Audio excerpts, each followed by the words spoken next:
Linagyan namin ng harina at saka itlog. Masarap na ulam.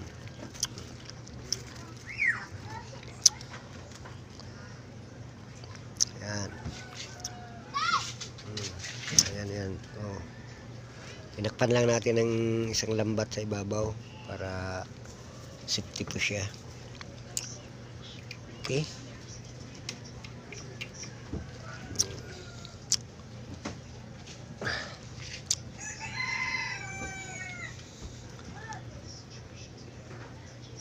Okay.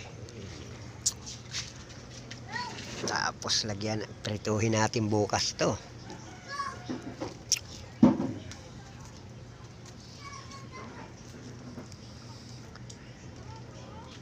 Ayan, muli po tayo nagpapasalamat sa mga viewers natin, sa mga nakakapanood ng ating mga ina-upload na video. Doon sa mga